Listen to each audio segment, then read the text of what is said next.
parle.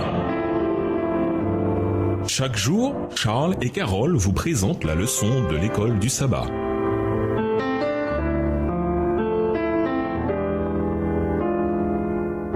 Bienvenue à votre émission Dieu nous parle. Nous voilà au vendredi 29 janvier. Pour aller plus loin, sans nul doute, la parole de Dieu, comme nous l'avons étudié cette semaine, nous montre encore et encore la fidélité de Dieu envers son peuple. Bien entendu, dans de nombreux cas, au moment où les événements arrivaient, cette fidélité n'était pas toujours évidente ni apparente. Dans les récits que nous avons abordés, nous avons pu voir le début et la fin.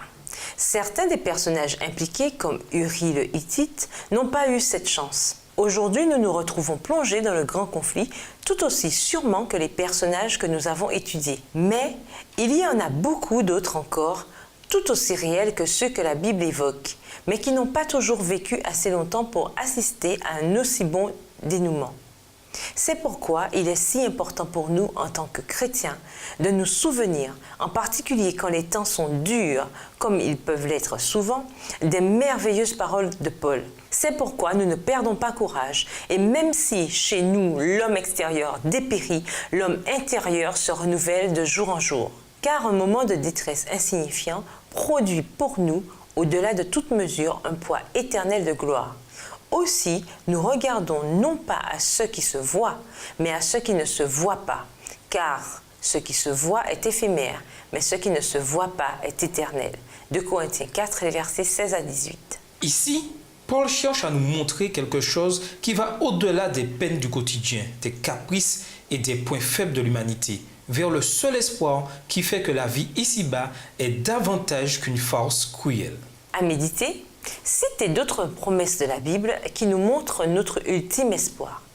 Rassemblez-en autant que vous le pouvez et soit seul, soit en classe, lisez-les à haute voix et méditez sur ce qu'elles disent. Quel genre de tableau nous brosse-t-elle? Ce qui rend la chute de David si tragique, c'est que Dieu l'avait béni de manière si spéciale. Et pourtant, malgré tout ce qu'il avait reçu, il a quand même commis ce péché. Pourtant, au lieu de nous focaliser uniquement sur le négatif, voyons l'aspect positif de toute cette histoire sordide. La grâce de Dieu, même envers quelqu'un qui tombe de très haut pour se retrouver si bas. Qu'est-ce que cela nous indique sur la plénitude de la rédemption que nous avons en Jésus? Comment avoir l'assurance que le pardon est à nous à condition de se repentir et ce, quoi que nous ayons fait, ou quelle que soit la profondeur de notre déchéance? Pour conclure, les vies de David, Élie, Ézéchias, Esther et Néhémie présentent des thèmes communs. Dieu est capable d'utiliser des personnes insignifiantes pour repousser la vague du mal. En dépit d'obstacles considérables, il ne faut pas céder au mal car nous pouvons tenir bon par la puissance de Dieu qui est fidèle aux promesses de son alliance accomplie pour nous en Jésus.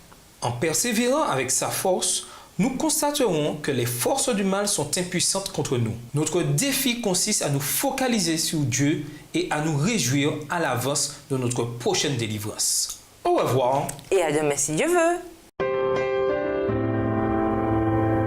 Dieu nous parle.